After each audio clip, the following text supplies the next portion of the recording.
I'm so excited for you guys to hear today's episode. I got to interview Andrea Crowder. So Andrea and I met way back. We go way back. We met through Beachbody. I was leading team trainings for my team and mentoring women on my team, helping them. As you guys have heard my story, I just was like, wait, I can earn this amount of money doing network marketing and building my Beachbody business. I gotta help all these women on my team do the same.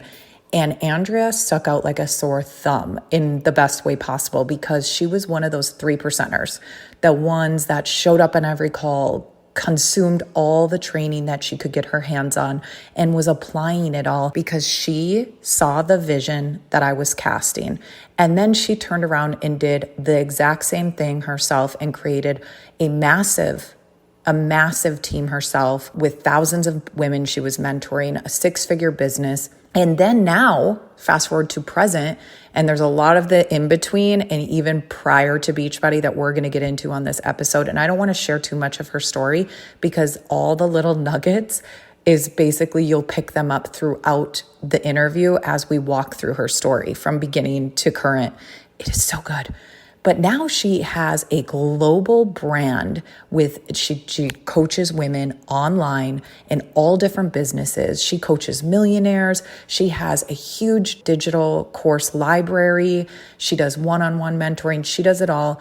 And she just has this way that she's so inspiring, but she also has this way of, first of all, helping you brand yourself, but also helping you see more for yourself. This interview is so good, so I hope that you enjoy it, and here we go. Welcome to the Obsessed or Not Interested podcast. I am your host, Mindy Wender-Querio, and I'm a small town go-to girl next door who is obsessed with helping others see more for themselves so they can thrive in all areas of life. I love researching all the things like wellness, mindset, relationships, you name it. If I'm obsessed with it, I get hyper-focused on it and I research the crap out of it, and then I share it with you. If those are things that you're also obsessed with, then keep listening and let's become new best friends. All right, so Andrea Crowder, welcome to my podcast. I'm so excited to have my good friend we go way, way back, my good friend Andrea Crowder on the podcast today. And I was just on her podcast and both of us agree we don't even have to prep questions because we're just gonna basically BS back and forth for the next hour. We have so much shit to talk about. Pick one thing and we're going to have 7 podcasts to chop up for everybody. Exactly. So where I want to begin on this podcast, well, I know your story, but it is so impactful. You just wait till you hear her story, you guys. It is so impactful just because I am like a dealer of hope, as you know, and your story, I get chills every time you tell it, even though I've heard it thousands of times. So why don't we just start with having you tell the listeners, I want you to go way back. Tell us your story. I got you. Okay. So I was a teen mom. I got pregnant when I was also stripping for money. I was trying to put myself through community college, ended up dropping out because, you start to fall into a lifestyle when you walk into a dark club full of illusions, and sometimes there's drugs involved. And so I started selling drugs. I was dealing ecstasy and weed to the girls in the back and started selling it in other places as well. And certainly not in a place where I thought that I was going to bring a child into this world, but also I was doing a lot of drugs. I went from this good girl who prayed over a lollipop. Literally, I would be walking to the bus in the morning. Every single morning I would pray on my way to the bus. If I had any snack, whether it was a treat or a meal, I would just stopped and prayed and said grace and just was this, really, really quote unquote, good girl the majority of my life. And then I would say, when you have parents that are so strict and all of a sudden you get a taste of freedom, you don't know how to handle it because you've never held it before. And there was this piece of me that just wanted to rebel and to be able to say, like, no, I'm doing this and I'm doing it my way. But also, there was this huge chunk of me that deeply, deeply wanted to be accepted. And I was looking for love and acceptance through the lens of men. And I wasn't I thought that ultimately I was creating this sense of power for myself because when I would walk into the strip club, you would have bouncers who would like valet your car, take your keys, walk you in, and you just felt like this really, really powerful human for, 3, 4 hours a night, every single night.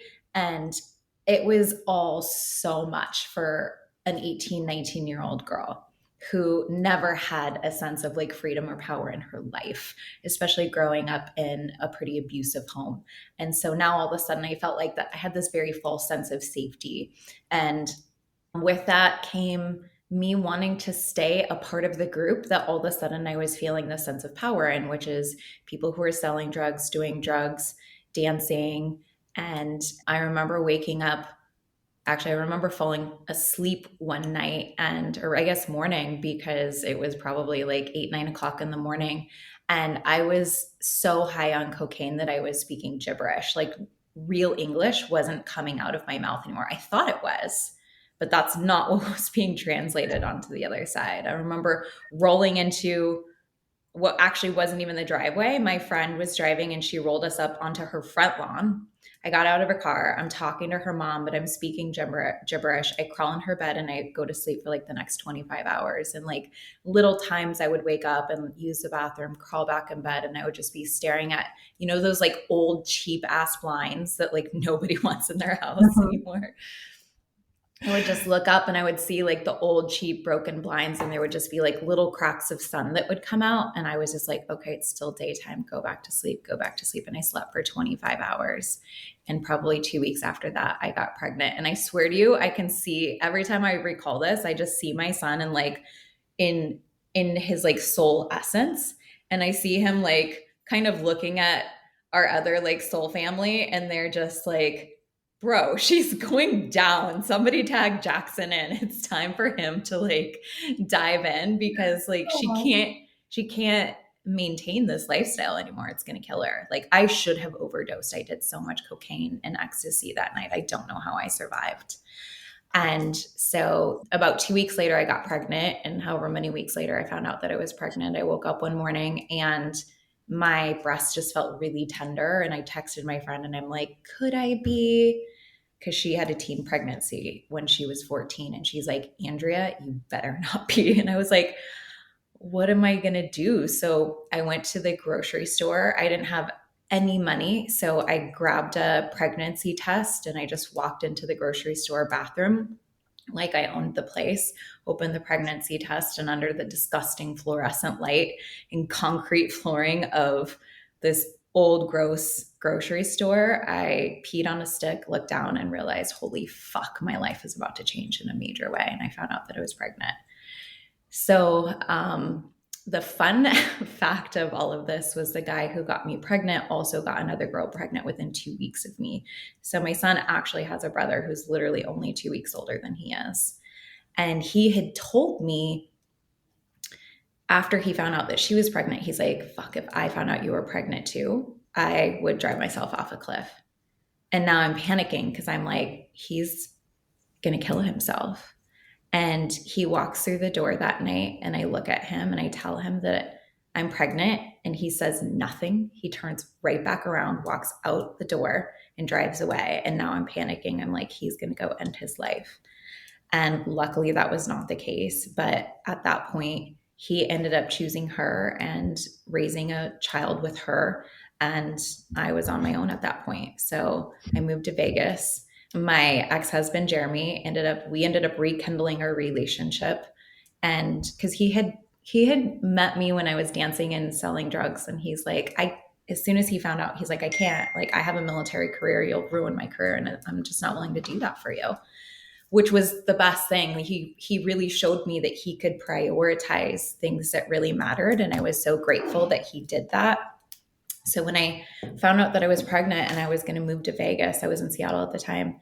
I texted him to say goodbye. I was like, I'd love to see you before I go. And he gave me a calling card. If anybody knows what that is, like, there are people listening who are like, what the fuck is a calling card? Back when long distance, you had to pay for per minute.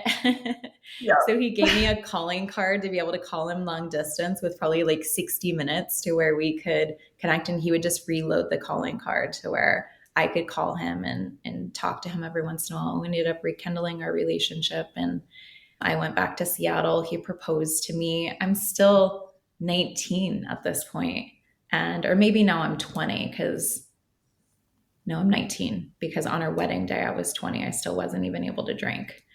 So yeah, like it was just such a mess, but he had to leave on military orders to the UK before I gave birth. So I gave birth myself with my family, and my son was so colicky. He just cried and cried and cried, and the only time that I could get him to stop crying is when I would take him outside and he would look at like the vast huge trees in Washington state, and like the bigness of them would just like cause him to pause. And but at nighttime, I'm not going to take him outside in the middle of the night, and so he's just crying. And at this point I have mastitis.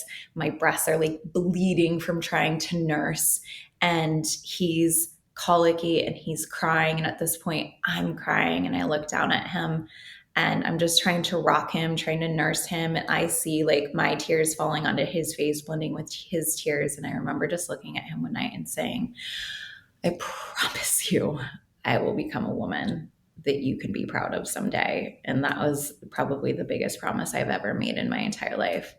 And every single day since then, in different ways, I have been trying to fulfill that promise. And I remember I was thinking about this just the other day. He was maybe like 8, 9, 10, elementary school. I would go sit on the back porch and I would drink my coffee, and we would spend a few minutes before he would go to school just hanging out together. He would show me like new skateboard tricks or football tricks or whatever. And he just sat down next to me and he looked over and he's like, Mom, I'm really proud of you. This was like in my Beachbody days. And he's just like seeing me like do something. And I was just like,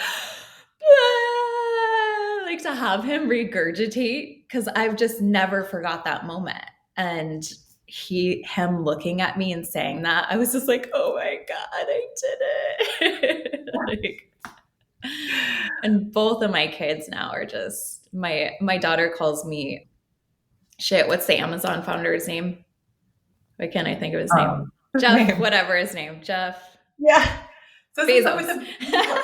What is Bezos. it? Jeff Bezos. Okay. She calls me Jeff Bezos. She's like, my mom is Jeff Bezos. I was like, okay. But that's how much she believes in me and sees in me. And it's just like so cool to kind of see that transition of going from someone who like couldn't afford to buy a pregnancy test to and someone who certainly didn't want her kids to like know about her past, to now they know all of it because I just refuse to let a single piece of that hide in shame and own me. And I don't want to teach them to hide anything that they've ever done in shame. So they just know everything at this point, and they're so proud of me. And I'm so proud of me, to be honest with you. Like, I can't believe it. Yeah, and you should be. I'm proud of you. I'm so proud of you, just watching you grow, even Beachbody days. So for those of you listening, we got connected through a company called Beachbody, which is a network marketing company. And so we both, I started my business, then Andrea came on, and I just saw something in her from you very, very, very quickly. She was one of those unicorns, is what I call them. Somebody who just stands out and is driven and determined. And here's something I want to point out. And we were talking when I was on Andrea's podcast, her and I were talking about how our lives just are very parallel. Like, we both had a house fire. We both went through divorce, just all these things. But now, as I'm listening to this story I don't even know how many, this is not the first time. I've heard this many times, but I'm just thinking back onto my journey as well. And I too remember taking a pregnancy test, and it was before marriage and getting pregnant with Lane. And in that moment, you think, That's the thing. Like, you're not devastated because all babies are a blessing, but you're just like, it's bad timing. What am I going to do? I'm not ready. Again, I was like you, I was drinking and doing all these things. But then these children of ours, our sons, our firstborns, are the thing, are why that really made us transform our whole Yeah. life. So, like you were saying, it was just like tap him in. It's time to come and save her. When you said that, I'm like, wow, that's really cool how you explained that, because that's kind of how I felt. It was like God just knew that I needed a change, and Lane literally saved my life and changed my entire life. And so I just wanted to point something out for the listeners. If you have a backstory that you're shameful of, or you think I had parents that didn't raise me in a certain way, so I can't be successful. I got pregnant. I was a teen mom, or whatever the thing is that might be holding you back. First of all, your story is a testimony. Your story you can relate to other people like Andrea, the community, which we're going to talk a little bit about that as well, because the community that Andrea has built, even back when we were in our Beachbody days, but now to the community that she has built, it's like it's a family. And that's because she shared her story. And then the thing that could be you're thinking to yourself right now, oh my gosh, I'm pregnant, or insert whatever that could be for you. My life is over. What am I going to do? That could be the thing. That could be your why that pushes you to accomplish all the things and create your dream life. I mean, when you were talking, I just had chills. So now let's go into the next chapter of your life. As you said, you wanted to really make your children proud, and you built basically an empire with your network marketing business. But now let's talk about what you did after that. So just so you guys know, Andrea was one of the top people in the company. She was asked to speak on stages, to train other people in the company. I mean, just amazing, right? Then she went on to do other things. So take us through that chapter. Yeah. So I was actually just telling this to my boyfriend the other day because he was asking, he's like, how did you get from network marketing into this? Because he used to be in network marketing too. And I Oh, was like, one day I woke up and it was like I was going through what I would now call my spiritual awakening, or like a dark night of the soul, where like everything that felt real and true for you, I woke up one day and it was just like gone. It was like the fuel that had driven all of that had been moved. But at first I couldn't see that. And I was just like trying to run towards all the goals that used to excite me and make me feel alive. But how I would describe it is like it was like trying to run through quicksand. You know those bad dreams where you're trying to like pick up speed and run really fast, and you're like trying to run to something or force or from something, and it's just like yes. your legs won't move. I was living that awake, and it was terrifying because I had sold, as you know, thousands of people at this point on a vision. And one of the things that I'm really good at is like building relationships, creating connection with people, and casting vision.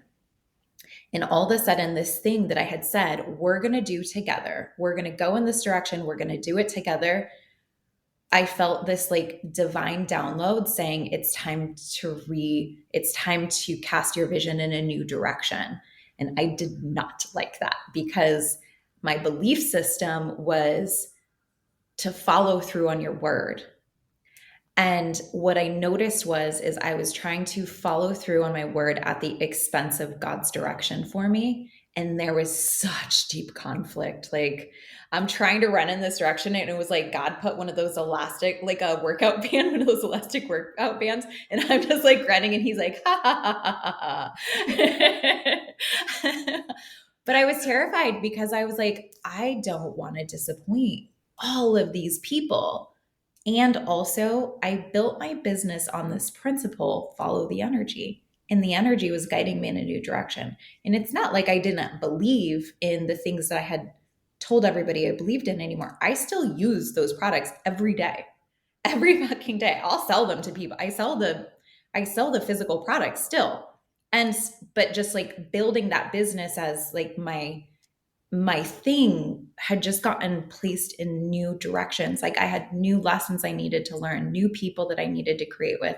And at first I thought it was physical products because that awakening caused, it was so scary that like the only thing that I could find energy to do was like go on walks and stare at flowers and sit in grass. Like I was like, I'm going crazy. Is this what depression is?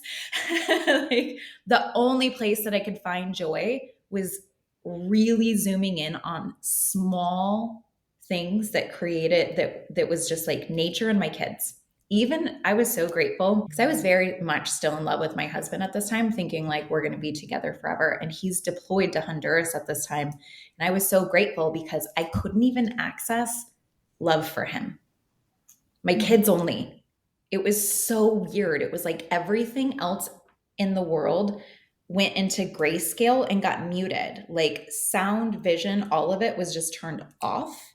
And the only thing that I could see in color and feel really like tangibly was my children and nature and God.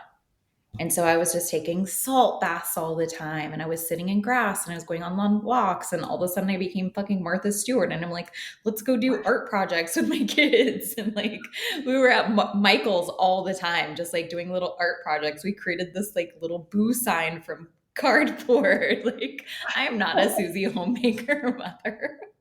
It's just like not who I am. But all of a sudden I really, really wanted to do those things.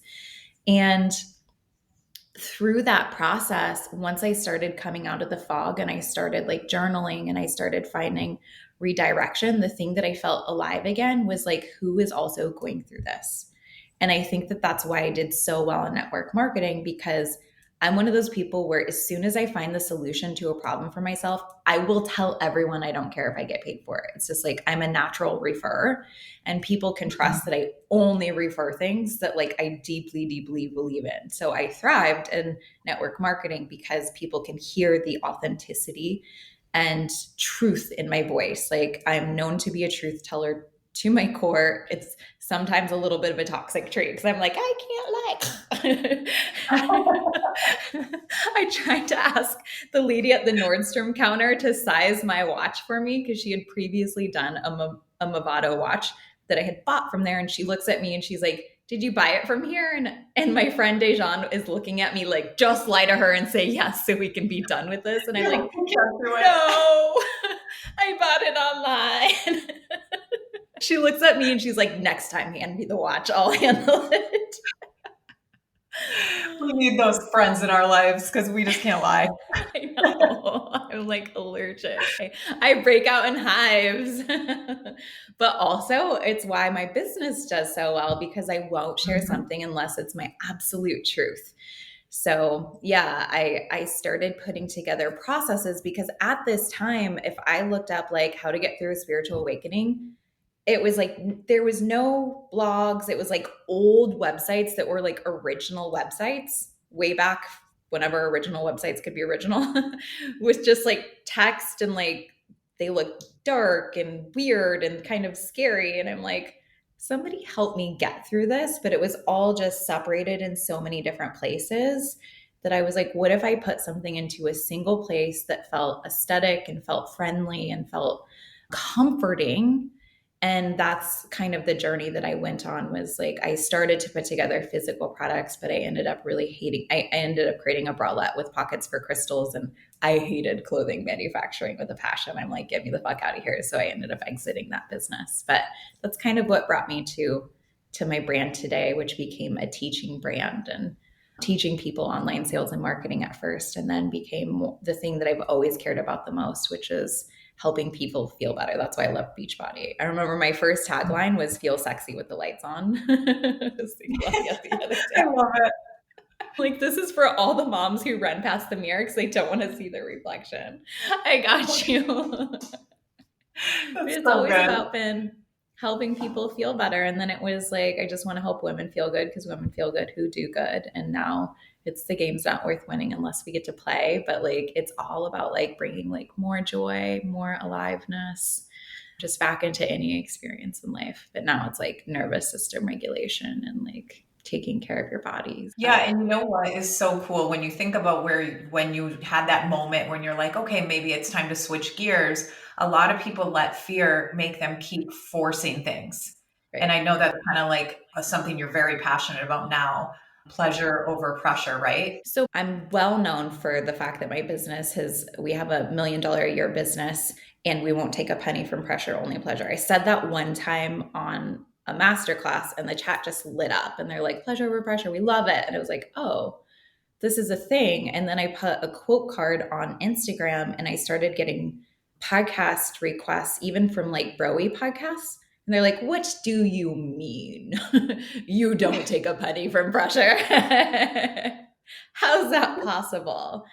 And so, what I became obsessed with in network marketing and what I became obsessed with throughout my entire career since day one is why is it that even people who deeply desire to move sometimes get stopped in motion?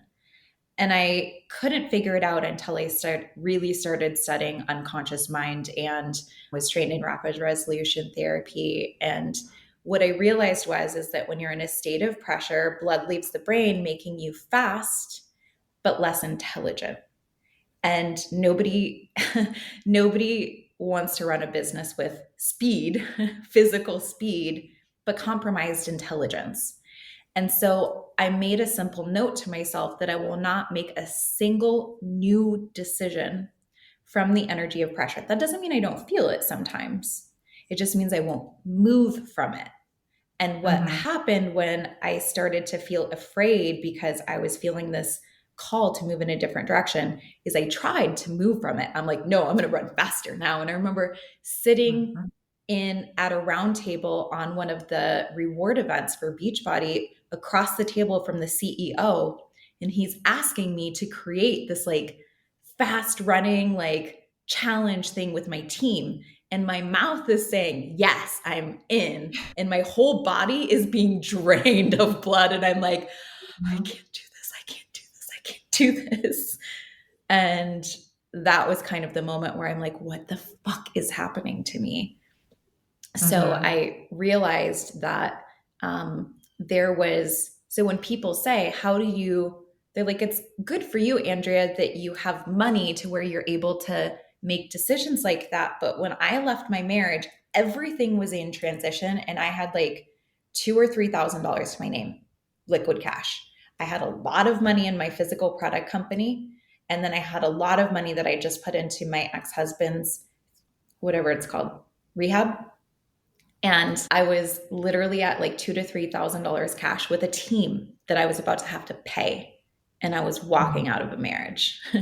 And so I know what it feels like to feel like you have less than nothing. Because essentially with like the little bit of credit card debt, I had like $5,000 in credit card debt, $3,000 to my name, people's invoices that I was about to have to pay. I had less than nothing when it comes to financial resources. The resources I did have were really clear values and a deep understanding as to why those values will actually get me further and faster than if I had tried to run business in the way that I had before, which was just like do anything to make money. How do I make money fast?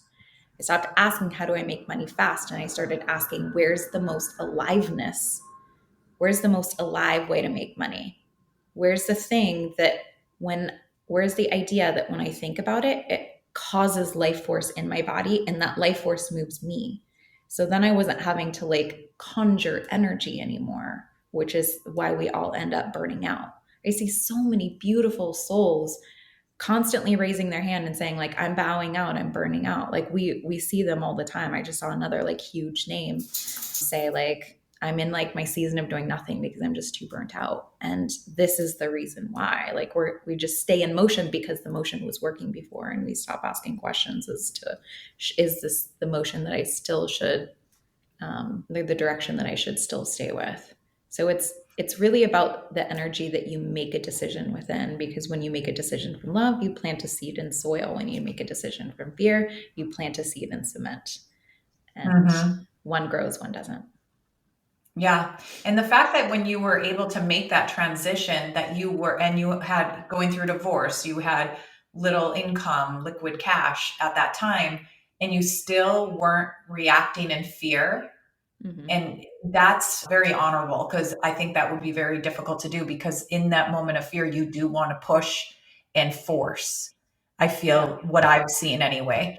And you know what, with going back to the Beachbody, why you were able to run with things and really make that business take off is because at that time, it probably, even though you were running and hustling, you probably didn't feel, and maybe I'm going to ask you this actually, because I know for me, that's how I didn't feel like I was forcing anything. I didn't feel like I was overworked. I didn't feel burnt out. I didn't feel those things because it wasn't forced. But if you get to a place where it's starting to feel like I don't have the energy or passion or vision, and that's when it does feel forced. So do you feel like when you were building in the beginning stages, probably like years and years, not beginning stages, I mean, a good 5-7 years, right? You were hustling. Did you feel like it was forceful then? Not in the beginning. There were seasons where I did, and those were all really great opportunities to readjust. But I remember, the first 6 months, no. And then all of a sudden remember like me and Brandy, and we would get on team calls together, and I see this girl who's signed up like a little bit after me, and all of a sudden she's like running faster than me. And I was like, so like jealousy started to come into play, and I started comparing myself. And all of a sudden I went from the thing that made me feel most alive and looking forward and just running at the thing that I loved, that I was so excited about. I was like chasing a vision that created life inside of me.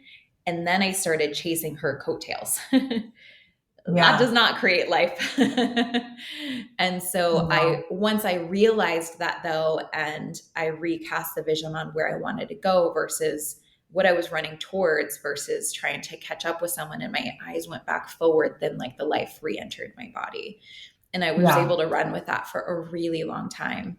And there were maybe like some seasons where I would say, I forgot like what I was chasing. And, you get excited about certain goals, and then you work really fucking hard towards them. Some you hit, some you don't. And, there were a lot of seasons, but I did Beachbody for 8 years straight exclusively, and I loved every second of it.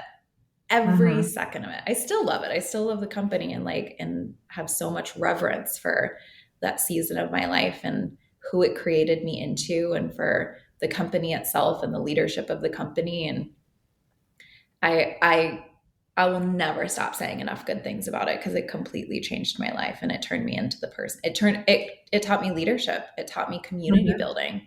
It taught me vision. It like every single thing that created the 7-figure CEO that I am today, someday an 8-figure CEO. And my psychic tells me I'll be a billionaire someday, which makes me want to choke, but she tells me all the time.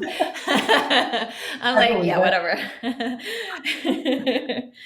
I couldn't agree more though. I always think about that, what I've learned in the last 15 years. And by the way, I'm a true believer in Beachbody now, and network marketing, I think, is a great business model as long as you're with the right company. Like Body is a great reputable company. I want to talk though, I want to switch gears, but I feel like the things that we did learn there can literally be copy pasted. Obviously you learn and grow through things in business, but tweaked into any single thing that we do, because like you said, it's leadership, it's community building, it's all the things that you need to have a successful brand and business, which you've created. So, I mean, watching you from afar, creating this community and this business, it's blown my mind. And I'm like watching you all the time. And first of all, it's like, I'm like a mom, and I'm like, oh, I'm so proud of Andrea, which I already knew all these things because I've watched you with Beachbody, but now watching you do this totally separate thing on your own without fear, just being yourself. It's so inspiring. I wanted you to talk to us about this empire that you have created now. And this, you're really, really great, like I said, with community. So can you talk to us about what is your secret on building a business on social media and that community? Let us know. Or do we have to pay for sessions? No. No, I actually just taught a masterclass on community. I'm like, hold on, I have 6 steps for you guys. And I'm like, I don't have them memorized in order. So I'm just going to pull up my note from Monday. And we'll talk a little bit about that because community is the reason that I am here today. It's been the reason that it felt nearly effortless the whole time, even though building a business and the unbecoming and rebecoming as a human being that you need in order to be able to hold the capacity of something like we've done in many businesses now, each individually, for me was always driven by community. I remember I used to tell people, I don't know what this is, but our team is awesome. And I sold it based off of like, you're going to love it. And when I rebranded our team on our own, it was called Misfit Republic. And our mantra was Misfit means family, because that was always what it was about to me. And when people would come and try to like poach from teams, like every once in a while we would lose someone, but it was like 1, 2, 3 people. Like rarely did poaching ever affect our team, because like the tight knit community that we had was like, this is family. So that was another reason it was so hard when God was like, and turn your eyes this way now. And I'm like, no. Like, it was so hard. So I have 6 steps to creating community. Devotion, which is why you're doing it. Why will you be devoted to your soul's calling, even if God guides you in another direction? Will you be devoted to the guidance of your soul? Step 2 is vision. Who is this for? Who are the other freaks like you? I constantly think about Taylor Swift and I'm like, she's just like the weirdo, cat loving, obsessed, awkward, not even a great singer, but a really fucking masterful storyteller. Like she's an okay singer, surely, but a phenomenal storyteller. This goes back to like what you were saying before about just tell your story. And that's why Taylor is the biggest name in music, because she's a masterful fucking storyteller. That is her craft. It's not actually singing. Embodiment, this is the being. Like I embody everything that I sell my community on. And I'm not, I hate the word discipline, because I believe devotion is actually what creates energy. Discipline costs us energy, because oftentimes when we associate the word with discipline with something, we're doing something out of obligation. And obligation energy costs us life force. Devotion energy is desire, and desire energy creates life force. So this is like the embodiment piece is I live what I preach at a higher level than I'll ever expect anybody else to. Like I'm number one, my team is like a close second. I'm like, you can't be on my team if you don't live these principles like to your core. I'm so relentless about it. And again, that's another reason why I have such deep trust with my audience, is because they see it, they feel it, they know it. I asked people the other day just in a story, and I was like, why is it that you guys buy like everything that I sell, that you've followed me for years? Some people literally since year 1 of me being online as an entrepreneur back when I started Beachbody, a lot of them remember those days. And they said, it's your embodiment. Like we can trust that anything that you put out, you've already vetted, you live it, you breathe it, you know it. And it's like, I don't know it with my mind. I know it with my body. It's muscle memory. Otherwise, it's not something that goes onto the internet. The connection is the how, like the stories, your personal stories, where you show up online. And then also like there's zero hierarchy. Like I don't believe in human hierarchy. I believe that we've all had different experiences, but my experiences are something that I've done. They're not who I am. Your experiences, how much money is in your account, the title that you have for either your business or as an employee or in the world, like any titles you experience in the world, those are all experiences, but those are not identity. And I believe that when it comes to identity, that's just like our essence, the essence of who we are as a soul. And there's no hierarchy within souls. Because I make my community the same as me, it creates massive, massive connection. And then culture is the we. This is like, what do we all believe in that's the same? It's values, freedom, or standards. We're all courageous. And then value is the transformation. Like, do you get people results when they say yes to doing something in your world, whether it's something free or something paid? Do you get people results? Do you offer a transformation? Do people walk away feeling or being different? And those are the 6 components. succinctly and shortly. There's a whole lot more that goes into the teaching of each of those, but those are the components that have been absolutely transformational in me creating like a ride or die community for sure.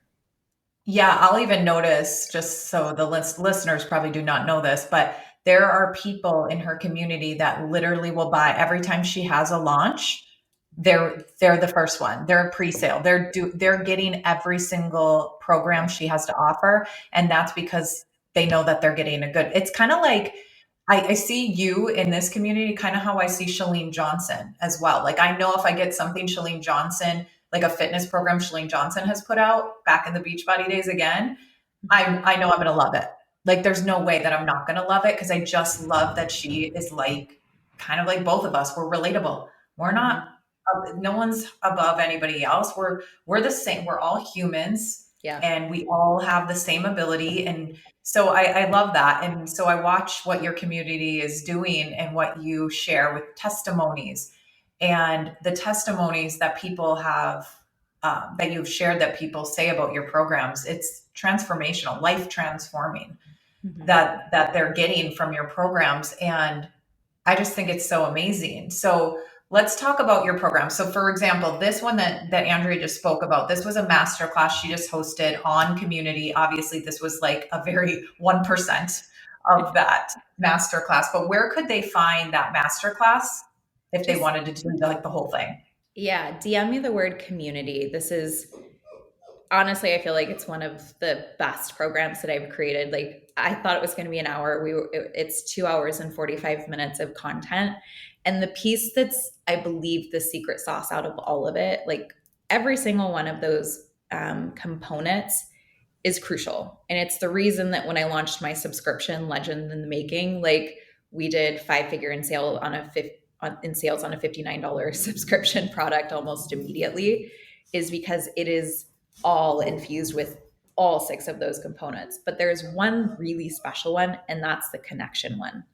And a lot of people are asking good questions in that they're like, well, how do I get more people commenting on my stuff? How do I get people to respond? How do I get people to buy? And like the connection piece and how I teach it really strategically and practically. And this is the secret sauce. In fact, I remember telling a story on the masterclass. And when I learned rapid resolution therapy, which is a technique, it's a technique supporting unconscious transformation that changes the way that you think, feel, and act. And so my very first session that I ever did, I went in with this like anger where I was just like, I just want to let go of this. And I was doing all the normal things, but the anger still kept resurging in a relationship of mine. And within 60 minutes, the anger was gone. And I hadn't been able to get rid of it for a year, maybe a year and a half. Every single day for a year and a half, I could have felt the anger instantly. And now it's gone. It's been gone for 2 years now. And so me being me, I'm like, what the fuck just happened to me? I became immediately obsessed. And like, that's the work that I now do. I started getting trained in it immediately. So I learned from Dr. Connolly, who's the founder, and the blessing of all of this is actually he lives 60 minutes north of me. And when I started getting trained in it, I had no idea. And so he actually became a very close friend, and we have dinner together. And so every once in a while I'll have dinner together and I'll ask him questions like, why do you do this? And I noticed one time we had dinner with some of my friends, and one of my friends starts talking about this memory of her being in Bali, and she was still sad about like a dog that got hit by a car, and she like is getting emotional, and all of a sudden he's tapping on her head and he's doing all these things, and like the sadness went away. He's just an alchemist. He's truly like a wizard. And I asked him the next time I saw him, I'm like, John, why were you tapping on her head? And he goes, Andrea, you still don't get it. And I was like, what do I still not get, John? Like, help me to understand. That's why I'm asking the question.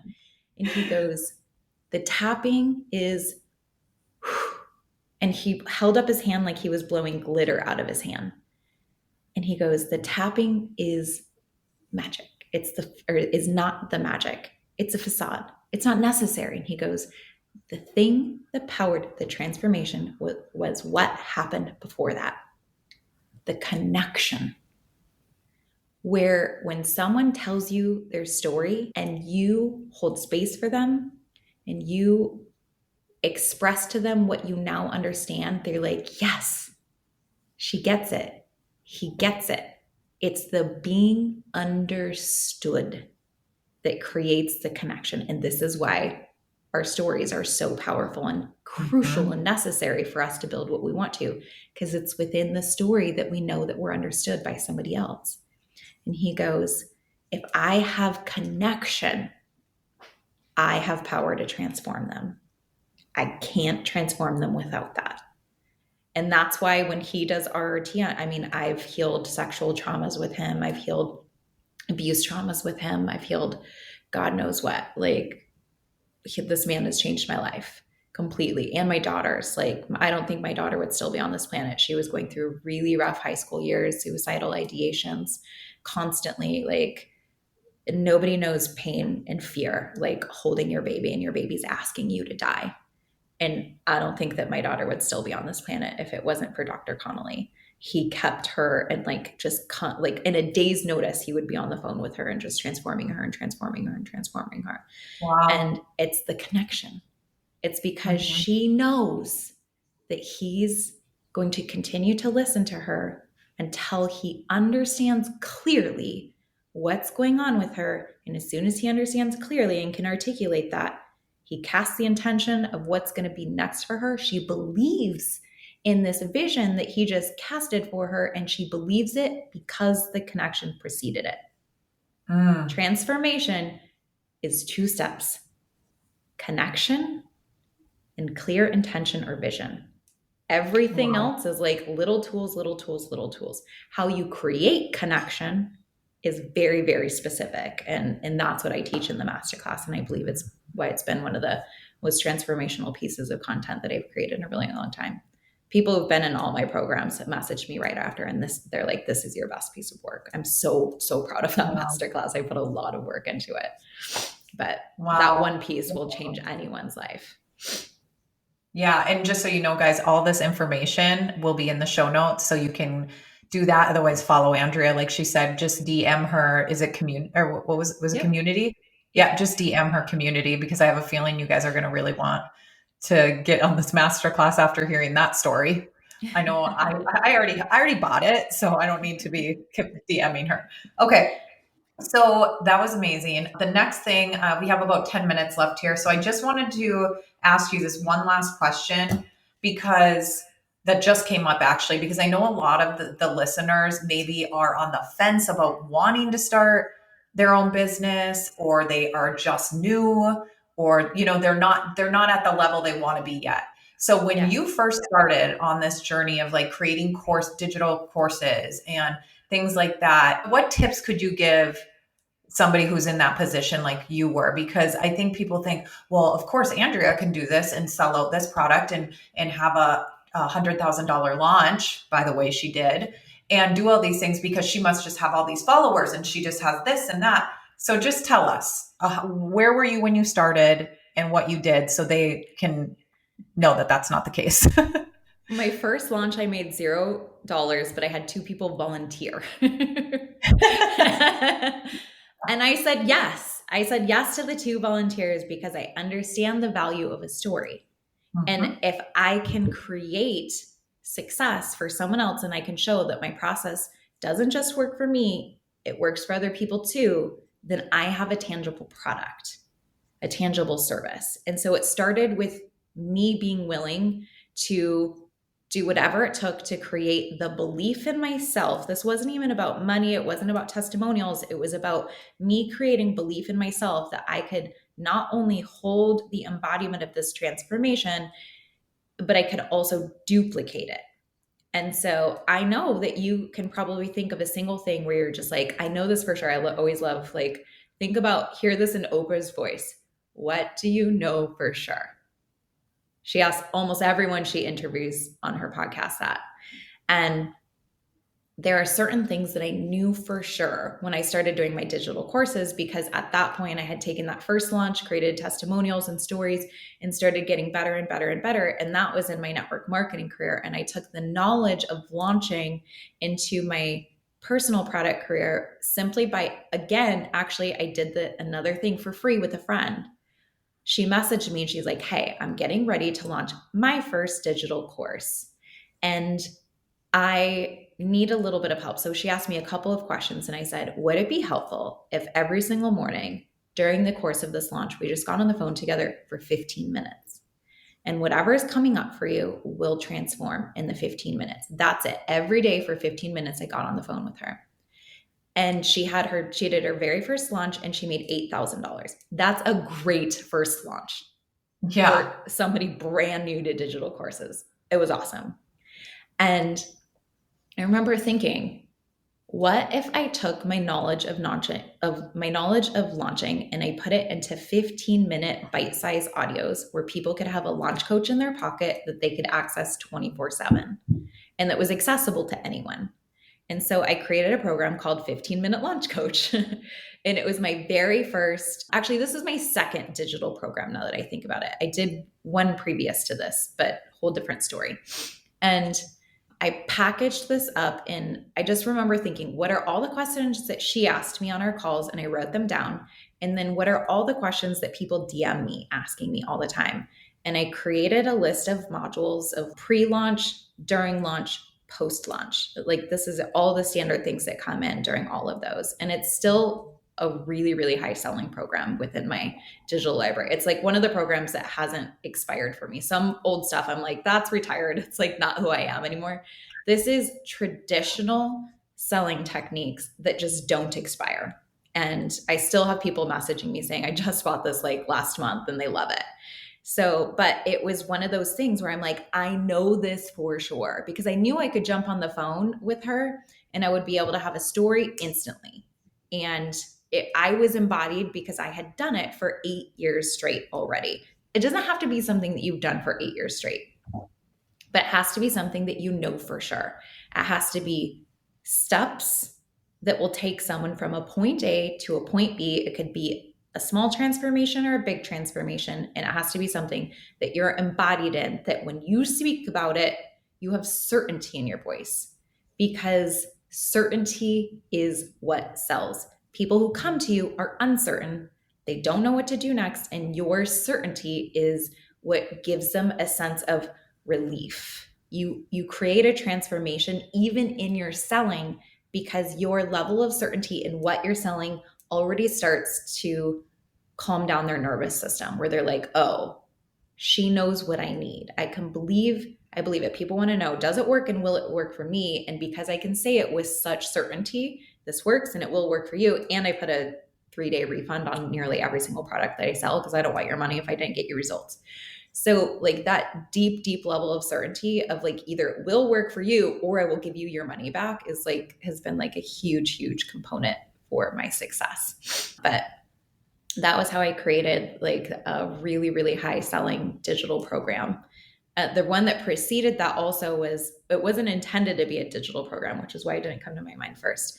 It was just like a 7-day live thing where I'm like, you guys are asking all the wrong questions about entrepreneurship and everybody thinks they need like the fancy website and all the things. So I created a video on my iPhone and I screenshot terms and conditions on my phone. And then I made people PayPal me so that people know it doesn't matter what payment processor you use. You don't need a website. You don't need branding. You don't need a photo shoot. You don't need like blah, blah. Like I had none of it. I was just like, here's what I want to teach you.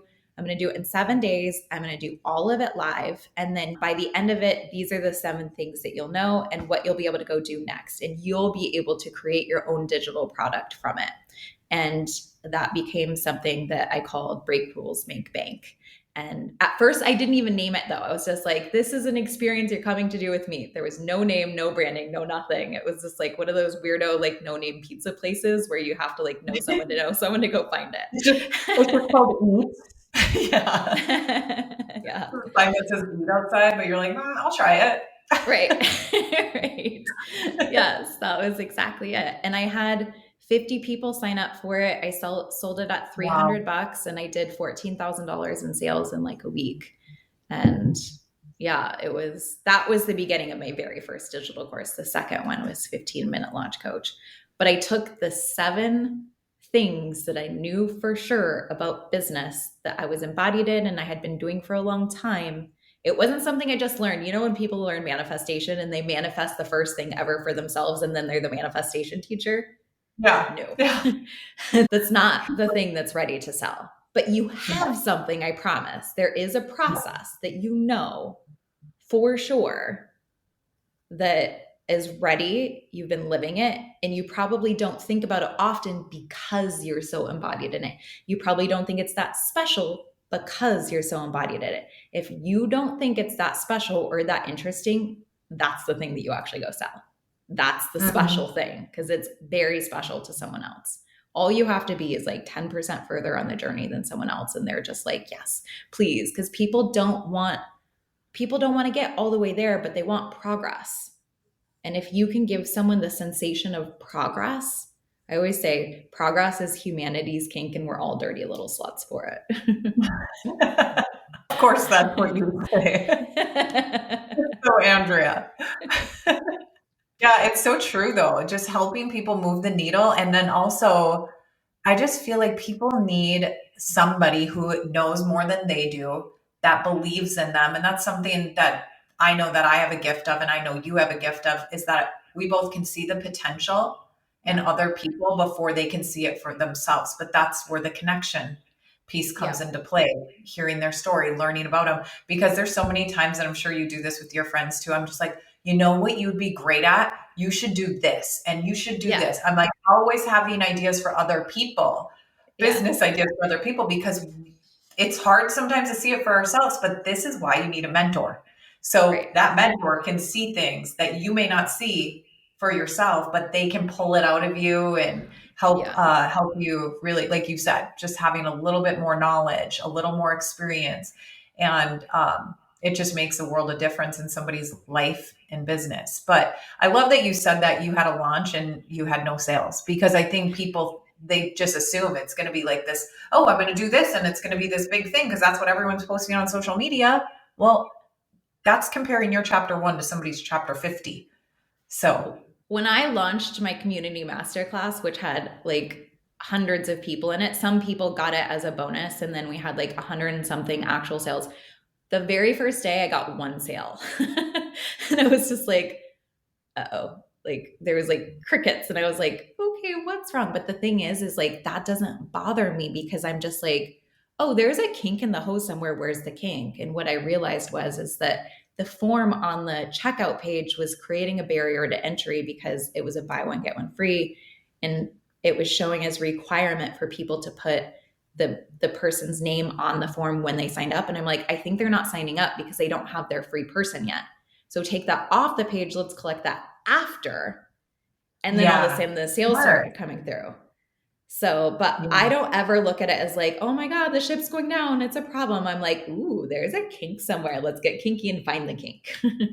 Yeah, and also I've heard you say this before, and because I've taken a couple of your courses, but you said even if you have one or two people, because that's where some Yeah. people are going to start. You Yeah. said I act like I'm serving a room of 100 or thousands, even if it's just one or two. Yes, I say I don't think about the program in terms of who signed up today. I create and I sell and serve the program in terms of the totality of sales over a lifetime. Because just because Mhm. today one person signed up, that doesn't mean I can't take that asset and go sell it again next month and again. And each time you get better and better. I remember Amanda Francis said that when she started selling her money mentality makeover, which now thousands of people have been in, but I think there was 3 when she first sold it. And if she had not taught it as if 300 people had come in, she wouldn't have thousands now in a multi-million dollar brand. So I 100. remember hearing her say that. And then I've always looked at it as like, what's the totality? What's the total value of this offer for a lifetime, not the total value of what I'm making today? And is it still worth doing it over a lifetime? If the answer is yes, I create it. Yep. And like you said, I forget what number this was now. I did take notes because I'm a nerd like that, as you know. But you said it on here. It's just, is your belief in what you have to offer, your belief in Yeah. yourself, your belief in what you've put out, even if it's zero, like you said, down the road, as long as you believe. Because by the way, that's going to come through in in your messaging. When we were selling Beachbody fitness programs, I'm still doing that. You're still doing that. we're referrers. If I like a coffee cup, I'm telling you about it. I'm like you.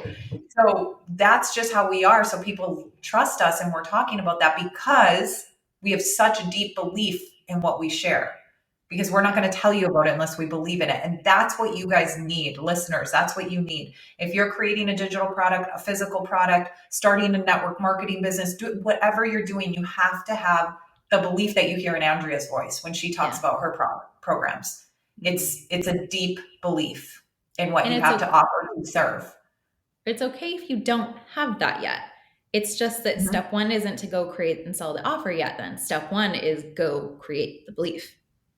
So you just missed a step, and you go create the belief by becoming more embodied in the process and then showing yourself that you can duplicate it. That's it. You might have just skipped a couple of steps, and that's fine. We can always go backwards. Yes. Okay. This was great. We're at an hour, so I want to respect your time, but I can't thank you enough for coming on, Andrea. This conversation was so good. I feel like we should have just made this a masterclass and sold it. I know. But yeah, anyways, I said this when I was on your podcast, but words can't even describe like how proud I am of you, and just how I know within my soul that you're doing exactly what you should be doing with serving other people, because you just have such a gift. You have a gift in seeing potential in others and pulling that out of them and creating. You've always been so creative and organizing information for other people to make it very digestible. So anyways, you're just so great. So we just appreciate you taking the time to come on here. It was a great combo. And wait, before I let you go, I know it's in the show notes, but Andrea, can you say again where they can follow you and all that stuff? Yes. Come hang out with me on Instagram, love_Andrea Crowder. My podcast is The Unruly Entrepreneur. And then website's andreacrowder.com. Yeah. And by the way, if you're not consuming podcasts, guys, you're missing it. You're missing it, because Andrea has a podcast where she's giving you, like today, free information that you can learn from and apply to your life and to your businesses. So make sure you follow her. Thank you again, Andrea, and we'll talk to you next week. Seriously, thank you so much for listening to this episode of Obsessed or Not Interested podcast. I love connecting with you on social media. So if you guys want, please shoot me a DM at either our podcast Instagram, which is at Obsessed or Not Interested, or even my personal Instagram, which is at Mindy Wender. I check them both, so either is fine. Oh, and truly, if this has helped you even 1%, if you could do me a huge solid and leave me a rating and review, that would mean the world to me. When you guys do that, here's why I really love it. It's because it helps the podcast be able to reach more women who want and need this. So truly, that is like the best compliment you could ever give me, is just leaving ratings and reviews for this podcast. Anything that I talked about in today's episode, any links or resources, you will find that in the show notes. Thank you for listening to today. Can't wait to chat more in the DMs, and don't forget to tune in next Tuesday.